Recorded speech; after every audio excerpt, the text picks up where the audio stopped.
자, 베드로전서 5장 8절 잠깐 보겠습니다. 베드로전서 5장 8절.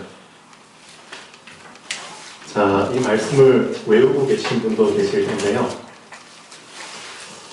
사도 베드로가 자, 교회 성도들한테 이런 말을 합니다. 근신하라. 깨어라. 왜? 너희 대적 마귀란 놈이 우는 사자같이 두루 다니며 삼킬 자를 찾느니라. 자, 영적인 의미를 모르는 사람은 전혀 이 말을 이해 못하겠죠. 왜냐? 영적 존재, 마귀라는 놈이 있는데, 자, 보이지 않게 찾고 있다는 거죠. 누구를? 삼킬 자를. 그렇죠? 그렇기 때문에 너희는 근신하고 있어야 된다. 너희는 깨어 있어야 된다. 자, 근신의 뜻이 뭔가요? 근신. 너 근신해야 돼. 영어로 이렇게 표현됐더라고요. self control. 그러니까 자기 관리죠. 스스로 점검하고 있어. 너 스스로 너의 영적 상태를 잘 체크하고 있어. 그런 뜻이죠. 너 스스로. 그렇죠? 항상 너 자신을 볼 수 있어야 돼. 보고 있어. 그러면서 깨어 있어. 자, 요즘 예배를 드릴 때 여러분은 어떠신지 모르겠는데요. 예배를 드릴 때 성도들이, 예배에 참석한 신도들이 반응이 없어요. 반응이 없어요. 아멘 소리도 예를 들면 어떻게 보면 이제 많이 죽어가고 있죠. 아멘이 무슨 뜻인가요? 아멘. 다 알고 계시죠? 그 말씀대로 이루어지리라. 맞죠? 그 말씀에 동의합니다. 저도 그 말씀대로 살겠습니다. 그렇죠? 그걸 고백하는 거잖아요. 근데 많은 교회들이 이제는 아멘이 사라지고 있어요. 뭐냐? 말씀에 반응이 없어요. 무반응. 자, 또 삼무 세 가지가 없는데 또 무기력.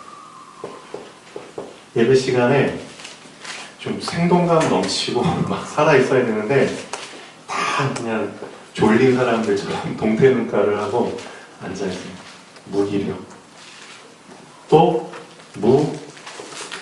무능력.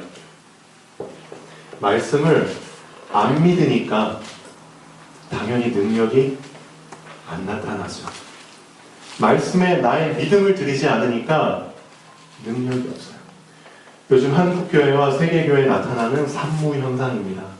반응이 없고요. 기력이 없고요. 능력이 없어요. 진짜 위태위태하죠.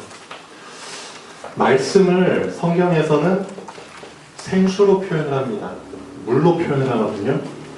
이 물이 흘러 들어가야 돼요. 자, 어디론가 흘러 들어가야 되는데 흘러 들어가기 위해서 우리 자신은 다 파이프와 같은 존재들이잖아요. 파이프. 그렇죠? 수도 배관과 같은 존재들입니다. 이 파이프가 어떤 재질로 만들어졌느냐가 중요한 게 아닙니다. 사실은. 아, 나는 금으로 만들어졌어. 요즘 말하는 금수저. 난 은으로 만들어졌어. 난 동으로 만들어졌어. 난 나무로 만들어졌어. 파이프의 재질이 중요한 게 아닙니다. 진짜 중요한 거는 파이프가 지금 뚫려 있느냐, 그렇죠? 막혀 있느냐, 그게 중요한 거죠. 하나님의 말씀이 생수처럼 선포가 됐는데 여기 지금 앉아있는 분들이 다 파이프라고 생각해 보세요. 근데 큰 교회에 파이프가 1000개가 있으면 뭐해? 만약에 이 1000개의 파이프가 다 막혀 있다면 하나님께서는 어떤 교회를 원하실까요? 성도가 한 명이 앉아 있더라도 뚫려 있는 파이프를 원하십니다. 맞죠? 하나님의 말씀이 흘러 들어갈 수 있도록 열린 파이프를 원하신다는 거죠. 그렇죠? 그 성도가 배경이 없어도 좋아요. 능력이 없어도 좋아요. 가진 게 없어도 좋아요. 금이든 은이든 동이든 그건 상관없습니다. 말씀이 흘러 들어가면 살거든요. 그렇죠? 지금 여러분은 어떠십니까?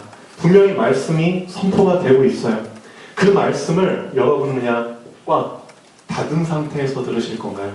아니면 내 자신에게 흘러 들어가도록 열어놓으실 건가요? 그렇죠? 여러분이 열려 있어야지 여러분이 가는 집에, 현장에 이 말씀이 흘러 들어갑니다. 그래야지 현장이 살아납니다. 그래야지 이 산무가 없어집니다. 반응이 없는 현장에 반응이 이제 나타나. 다 죽어있는 현장이 이제 살아나기 시작해. 그렇죠? 다 한계 속에서 살고 있는데 한계를 뛰어넘는 능력이 나타나기 시작해. 누구를 통해서? 예배를 제대로 드린 그 한 사람을 통해서. 내 자신이 그런 사람이 되면 좋겠습니다. 그래서 하나님, 다른 사람 제껴놓고 우선은 내 자신이 하나님 앞에서 뚫리길 원합니다. 막힌 상태로 예배드리지 않고 열려있는 상태로 말씀을 받겠습니다. 하나님의 말씀의 생수가 흘러 들어가게 하여 주시옵소서. 자, 그런 마음으로 받으면 좋겠습니다. 참 감사하게도 그 실제 예배는 영적 전쟁과 다름이 없거든요. 그 어제도 그렇고 오늘도 그렇고 어떻게 보면 참 감사하죠.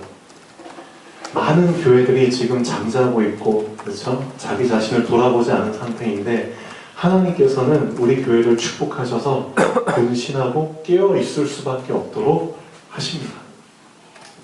어제도 우리 아이들과 함께 예배를 드리는데, 그렇죠? 우리 11남매 알고 계시죠? 11남매, 우리 귀한, 그렇죠? 하나님께서 정말 불쌍히 여기셔서 은혜를 주셔서 이 11남매, 저주와 재앙에 있던 이 가족을 살리시기로 계획하셨죠. 예, 그리고 우리 전도자들을 통해서 이렇게 딱 이제 생수가 흘러 들어갈 수 있도록 파이프를 만들어 주셨어요. 이 어린 아이들한테. 그런데 이 어린 아이들이 마음대로 원하는 대로 예배를 드리질 못해요. 왜냐? 걔네들 힘이 없거든요. 예배를 드리고 싶은데 자꾸 엄마 아빠가 나가요. 핍박해요. 그리고 위에 있는 언니 오빠들이 때려요. 그리고 어제 무슨 일이 있었냐면은 아이들이 여기서 예배 드리고 있는데 이 언니, 이렇게 나이 먹은 언니, 이렇게 덩치 있는 언니가 와서 강제적으로 애들을 데리고 갔어요. 데리고 가면서 막 뺨 때리고 욕하고. 여러분은 어떻습니까? 여러분은 참 너무 그냥 당연하게 예배 오죠? 당연하게. 너무 당연한 게 당연시 돼가지고 감사를 몰라요. 이 예배 자리에 온다는 게 얼마나 큰 축복인지 몰라요. 많은 사람들이 사실은 그렇게 예배를 드리고 있습니다. 근데 하나님께서는 그게 아니라 영적 전쟁 속에서 예배를 드리는 것이다. 깨어서 예배 드리는 거다. 근신하면서 예배 드리는 거다. 보이지 않느냐? 지금도 사단은 뺏기지 않기 위해서, 그 아이들 뺏기지 않기 위해서 계속 핍박 가운데 다시, 그렇죠? 자기가 그냥 끌고 가기 위해서 이렇게 삼킬 자를 찾으려고 이런 일들이 지금도 벌어지고 있다. 졸지 말아라. 그렇죠? 깨어있어. 하나님께서는 정말 우리 교회에 이런 축복들을 주시는 것 같아요. 도저히 그 잠을 잘 수 없는 그런 상황을 계속 하나님께서는 우리 교회에 허락하시죠. 이게 감사한 겁니다. 왜냐? 여기 있는 전도자분들, 여러분들 통해서 계속 여러분들이 현장에 들어가시잖아요. 교회가 현장을 놓쳐버리면, 전도를 놓쳐버리면 사실 사단이, 그렇죠? 발악할 일이 없잖아요. 예, 그러면 그냥 잠잠히 예배드리는 겁니다. 잠잠히. 그러다 보면 그냥 고인물처럼 돼버리죠. 반응이 없어지고 기력이 없어지고 능력이 없어진 그런 죽어있는 예배가 될 수밖에 없죠. 근데 우리 교회를 포함해서 현장을 그렇죠 붙잡고 있는 교회, 어떻게든 현장에 그리스도의 깃발을 꽂기 위해서 그렇죠 이걸 우선순위로 삶은 교회, 전도에 힘쓰는 교회들은 항상 그렇죠 깨어있게 만듭니다. 하나님이. 그게 축복입니다. 자, 우리 아이들을 위해서 정말 기도해 주셔야 됩니다. 어제도 그랬고 오늘도 아이들 예배 드리는데 데리고 가요. 그런 일이 자꾸 일어나요. 그런 상황들을 우리가 보면서 그냥 보고만 있을 건가요? 아닙니다. 사랑은 알고 있습니다. 오늘 말씀에도 나오지만 우리 자신들이 예배 드리는 거는 그래요. 너희는 허용해요. 허용해. 근데 거기까지다. 너희들 죽으면 그래. 너희들로 끝나버리도록. 너희들의 후대들만 막아버리면 결국 끝나는 거야. 그렇죠? 양들이 아무리 많아도 그렇죠? 새끼 뵐 수 없는 그렇죠? 양이 없으면 그냥 조금만 기다리면 다 죽어. 사단은 그걸 알고 있습니다. 후대만 그렇죠. 후대만 꺾어버리면 돼. 이 후대들이 믿음 붙잡지 못하도록만 하면은 내가 이기는 거야. 어떻게 해서든 사단은 이 후대들을 그렇죠. 믿음 안에 들어오지 못하도록 지금 발악하고 있습니다. 거기에 지금 많은 교회들이 넘어가고 있죠. 실제 한번 다른 교회 가보신 분들은 알겠지만 주일학교 문 닫은 교회들 많습니다. 지금 나이 드신 분들만 우글우글거리는 좀 표현이 그렇지만 그런 교회들 많습니다. 미래가 없다는 거죠. 근데 우리도 중요합니다. 우리도 중요한데 진짜 중요한 거는 하나님께서는 하나님의 그 이름이 하나님의 하신 일이 우리 대해서 끊겨버리는 걸 원치 않으신다는 거죠. 맞죠? 하나님의 이름은 하나님의 하신 일은 계속 자자손손 흘러가야 됩니다. 하나님께서 말씀하십니다. 자, 성경 한번 보시죠. 본론 1번 보시면 줄거문대 한번 보시죠. 바로에게로 들어가라. 내가 그의 마음과 그의 신하들의 마음을 완강하게 함은 나의 표징을 그들 중에 보이기 위함이며 내가 애굽에서 행한 일들 곧 내가 그들 가운데서 행한 표징을 네 아들과 네 자손의 귀에 전하기 위함이라. 그렇죠? 후대에게 전하기 위해서입니다. 너희는 내가 여호와인 줄 알리라. 어떻습니까? 하나님은 우리뿐만 아니라 우리 후대까지 염두에 두시고 일을 행하십니다. 그런데 우리가 무엇이 간데 후대에 관심이 없고 나 혼자 살기에 급급한 저 참 부끄러운 일이죠. 많은 교회들이 이제 예산을 책정하잖아요. 결산하고 이제 딱 10년이 되면 예산을 책정하는데 점점 전도에 관련된 예산이 줄어들어요. 점점 우리 주일학교 청소년부에 그 배당돼야 될 예산이 점점 줄어듭니다.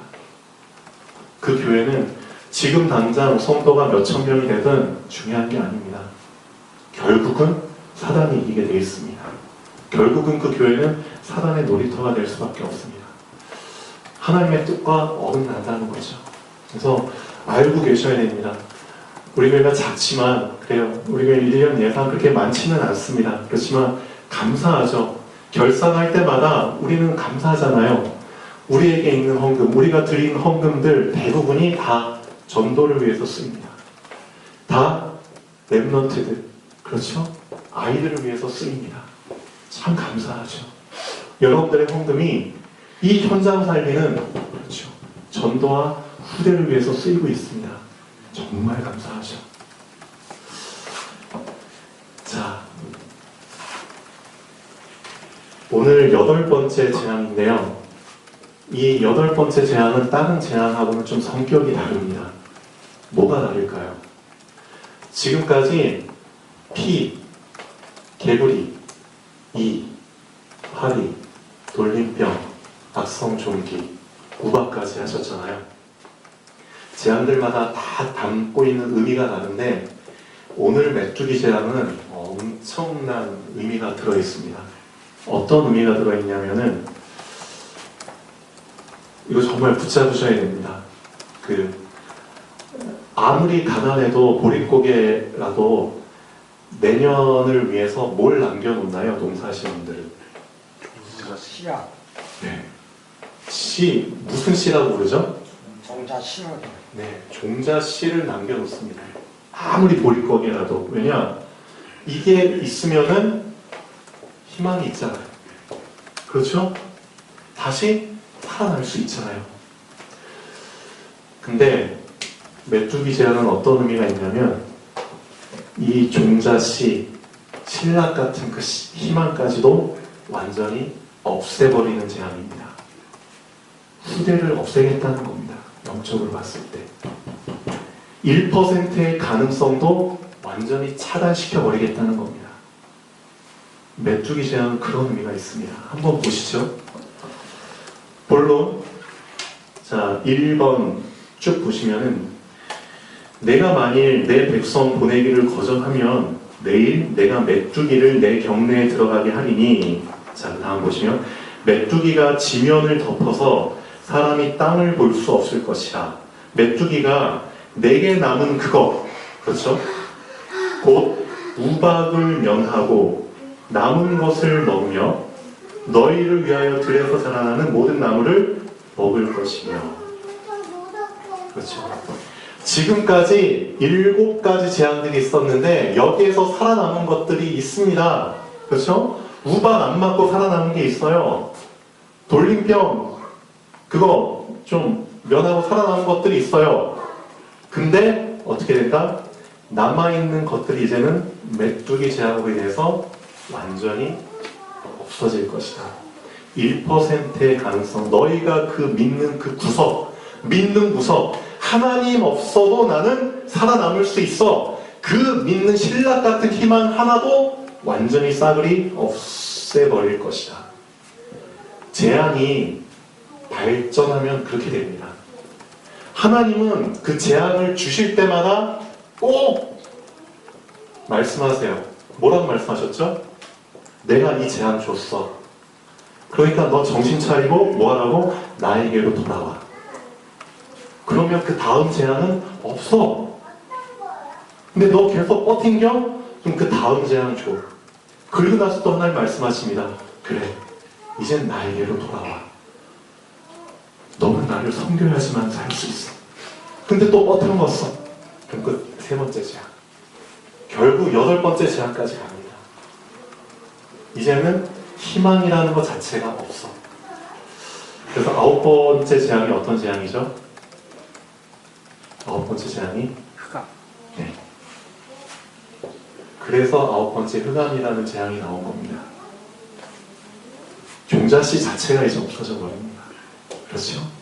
신락 같은 그 희망 자체도 없어져 버립니다. 하나님은 그렇게 만들어 버리십니다. 그 다음 마지막은 사망. 이게 이때만 있었나요? 아닙니다.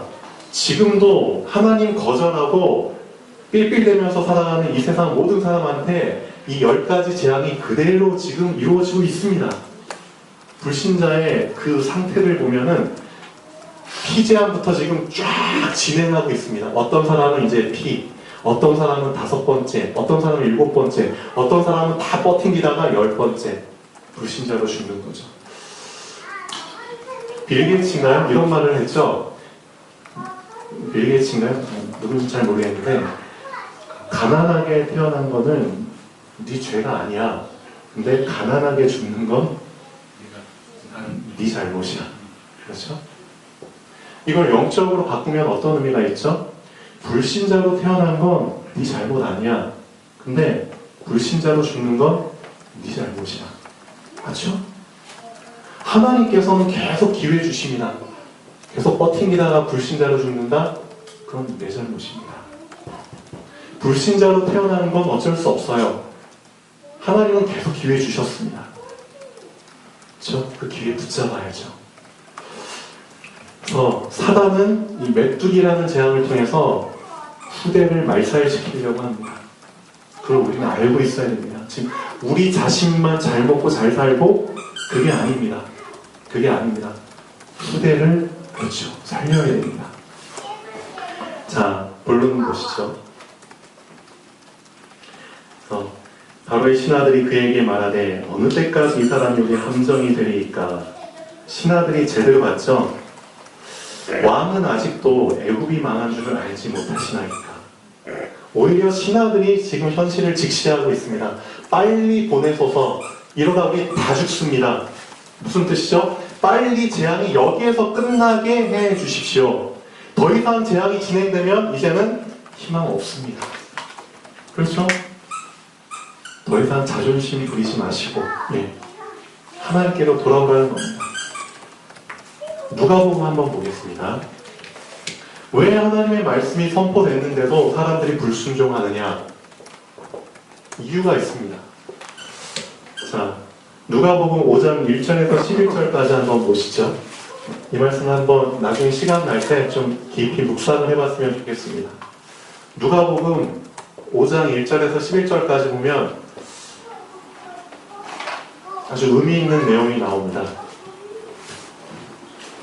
예수님께서 이제 공생의 사역을 처음 시작을 하십니다. 시작하실 때 어찌됐든 이제 데리고 다녀야 될 제자가 필요하잖아요. 그래서 제자를 뽑는 과정인데 베드로라는 제자를 이제 선택하시기 전에 어떤 일을 좀 벌리시냐면은 5장 1절에서부터 쭉 나오죠. 자, 배가 두 척이 있어요. 두 척이 있는데 베드로의 배에 올라가네요. 이것도 하나님의 뜻이겠죠. 시몬 베드로의 배에 올라갑니다. 그리고 말씀을 쫙 전하시죠. 이 베드로가 말씀을 들었겠죠. 자, 그리고 나서 예수님께서 베드로한테 말씀을 하시죠. 저 깊은 데로 가서 좀 그물을 던져라. 근데 베드로가 이런 말을 하죠. 자, 제가 하루 종일 던져봤는데 물고기 한 마리도 안 잡혔습니다. 한 마리도 안 잡혔습니다. 근데 제가 예수님 말씀을 들으니까, 선생님 말씀을 들으니까 좀 뭔가 다른 사람 같아. 그래서 그냥 반신반의하고 시험삼 한번 던져보겠습니다. 던졌어요. 물고기가 같아! 그렇죠? 차서 올라왔죠, 그물에. 그리고 나서 베드로가 한 말입니다. 선생님이라고 부르더니 이제 호칭이 달라졌죠. 주여. 그리고 나서 이런 말을 합니다. 나를 떠나소서. 왜? 나는 죄인입니다. 근데 여기에서 베드로가 말한 죄인의 의미를 좀 붙잡으셔야 됩니다. 베드로가 말한 죄인은 어떤 의미의 죄인입니까? 제가 물고기를 좀 상한 거를 사람들한테 팔았어요. 먹고 식중독 걸린 도덕적인, 윤리적인 의미의 죄인입니까? 제가 물고기를 좀 비싸게 팔아먹었어요. 그런 의미의 죄인입니까? 아니죠. 어떤 의미의 죄인입니까? 나는 내가 최고인 줄 알았는데, 그렇죠? 물고기 잡는 걸로 말하면 내가 최고인 줄 알았는데, 내 경험이 최고고, 내 지식이 최고고, 그렇죠? 내가 최고인 줄 알았는데 내 위에 누가 계신다? 그렇죠? 뛰는 놈 위에 나는 놈이 있다. 나는 놈 위에 올라타는 놈이 있다. 저 위에 누가 계시죠? 창조주 하나님이 계신다. 내가 지금까지는 내가 나의 주인으로 살았는데, 그렇죠? 그게 아니라는 걸 인정한 겁니다. 그런 의미의 죄인입니다. 제가 지금까지 내가 주인인지 알고 내가 나의 삶을 그냥 살았습니다. 내가 주인으로, 내가 원하는 대로, 내 경험대로, 내 생각대로 그냥 내 자신을 이끌며 살았습니다. 근데 물고기 하나도 안 잡혔어. 그렇죠? 근데 내 위에, 그렇죠? 나를 이끄실 만한 능력의 분이 계십니다. 그거를 깨달았을 때 한 고백입니다. 그런 의미의 죄인입니다. 그렇죠? 만약에 우리가 하나님 앞에서 정말 나의 삶은 내가 주도한다고 되어지는 게 아니구나. 그런 고백이, 진실한 고백이 나오지 않은 상태에서 하나님 말씀 듣는다? 순종 못합니다. 하나님 말씀 아무리 선포돼도 내가 나의 주인인 상태인데, 이 생각이 깨지지 않았는데, 이런 나는 죄인입니다, 이런 의미의 고백이 안 나왔는데 어떻게 말씀을 붙잡고 따라가겠습니까? 아니라는 거죠. 그래서 순종의 조건이 있습니다. 하나님 말씀에 순종한다는 것은 어떤 전제 조건이 있느냐? 내가 나의 주인이었구나. 이것이 깨지는 그 시점이 와야 됩니다. 그래야지 그 사람은, 그렇죠, 말씀을 따라가게 되고 있습니다. 이 고백이 나왔을 때 예수님 말씀하시죠. 나를 따라가너라. 내가 너로 사람을 낳는 어부가 되게 하리라. 그래서 아까 말씀을 흐름이라고 했잖아요. 이제는 결정하셔야 됩니다. 내가 만든 나의 흐름, 그렇죠? 어떻게 보면은 불순종의 흐름이죠. 어떻게 보면 교만의 흐름이죠. 이 흐름에서 이제는 하나님이 계획하신 그 흐름, 겸손의 흐름이죠. 순종의 흐름이죠. 그 흐름에 올라타셔야 됩니다. 그때로부터 나의 삶은 이제 시작이 됩니다. 그래서 여러분들이 말씀을 붙잡을 때 코스가 있습니다. 시간표가 있습니다. 첫 번째, 맞다. 내가 주인이 아니라 하나님이 주인이셨구나. 이게 정말 믿어지고 여기에 대한 감사와 감격과, 그렇죠, 은혜를 붙잡게 되면은 이 사람은 그 다음 단계로 순종이라는, 그렇죠, 순종이라는 그 흐름 속에 들어갑니다. 어디에 대한 순종이죠? 말씀에 대한 순종입니다. 그래서 말씀의 흐름 속에 이제 들어가게 됩니다. 이 흐름 속에 들어가면은 어떤 일이 벌어지느냐? 세 번째, 흐름을 안 타는 사람들의 특징이 뭐죠? 자꾸 에너지를 낭비하는 겁니다. 그러니까 계속 힘든 삶을 살 수밖에 없죠. 그러니까 집중을 못하게 돼요. 집중할 수 있는 힘 자체가 없습니다. 근데 흐름을 타는 사람은, 흐름 타봐서 아시죠? 아주 편하게 갑니다. 시간 지날수록 힘이 나에게 축적이 됩니다. 집중할 수 있는 힘이 생깁니다. 집중할 때 사람은 어떤 일이 일어나느냐? 살아납니다. 치유. 사람이라는 게 집중할 때 살아나게 되어 있습니다. 의학적으로도 집중하잖아요. 능력이 막 생겨납니다. 집중할 때 영적으로, 육적으로 치유가 됩니다. 그렇죠? 마지막, 그 사람을 통해서 하나님은, 서밋의 어떤 의미냐면은 정상, 그렇죠? 탑, 그런 의미가 있습니다. 나를, 그렇죠, 높이 세워주시고 나를 통해서 많은 사람들을 살리는, 그렇죠, 그 일을 하십니다. 이런 순서로 하나님은 사람을 이끌어 가십니다. 그래서 말씀을 내가 정말 순종하게 될 때 이 시간표대로 하나님은 나를 인도하십니다. 이 부분을 좀 잘 명심하시고 인도받았으면 좋겠습니다. 네. 자, 근데 3번, 바로왕이 이런 말을 하죠. 자, 바로왕이 먼저 질문을 합니다. 모세와 아론을 바로에게로 다시 데려오니 바로가 그들에게 이르되 가서, 가서 너희의 하나님 여호와를 섬겨라 하면서 갈 자는 누구냐? 누가 갈 거야? 근데 바로왕은 아마 이렇게 염두를 뒀겠죠. 질문 속에 나는 너희 장정들만 갔으면 좋겠어. 너희 장정들만. 왜? 애국을 통치하려면은 노예가 계속 있어야 되거든. 그러려면은 너희 어린아이들과 어린아이들을 이렇게 양육할 엄마들, 여자애들은 있어야 돼. 그러니까 너희 장정들만 다 나가버려. 지금 당장은 그런 의미를 염두에 두고 물어봤겠죠. 누가 갈 거야? 근데 모세가 이렇게 얘기를 하죠. 우리만 가는 게 아니고요. 자, 우리가 여호와 앞에 절기를 지킬 것인지 우리가 남, 여, 노, 소 그리고 양, 소 다 데리고 가겠습니다. 그러니까 이 말에 이제 바로왕이 이제 머리가 돈 거죠. 빡친다고 하나요? 뚜껑이 열린 거죠. 그리고 나서 화를 내죠. 내가 너희와 너희의 어린 아이들을 보내버리면 여호와가 너희와 함께함과 같으니라. 보라, 그것이 너희에게는 나쁜 것이니라. 이 말씀이 잘 이해가 안 갈 수 있어요. 그래서 그 표준 번역 성경에 보면은 이렇게 해석이 됩니다.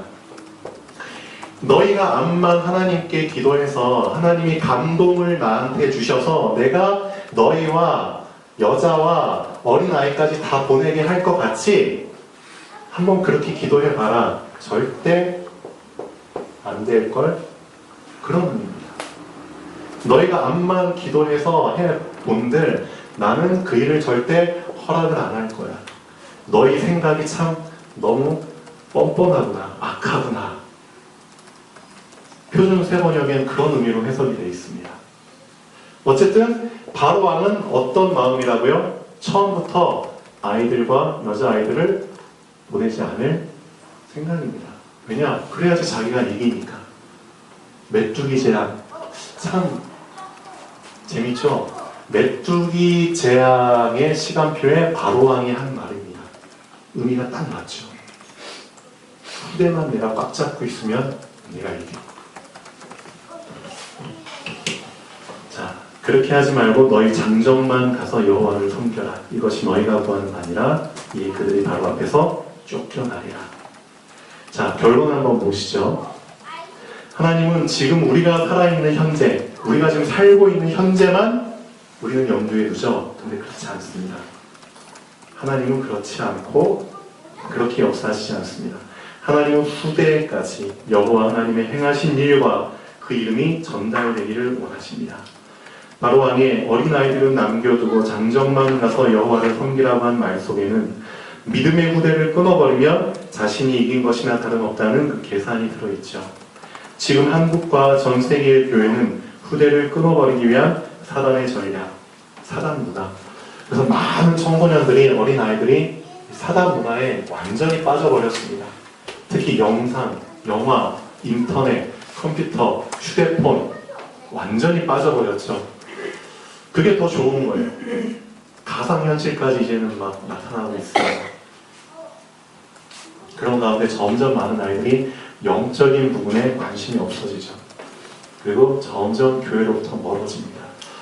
그러면 우리 어른들한테 주어진 미션은 뭘까요? 사람 문화 그냥 보고만 있을 건가요? 아닙니다. 여기 있는 어른들이 정신 차리고 복음 문화, 그렇죠? 복음 문화를 다시 회복해야 합니다.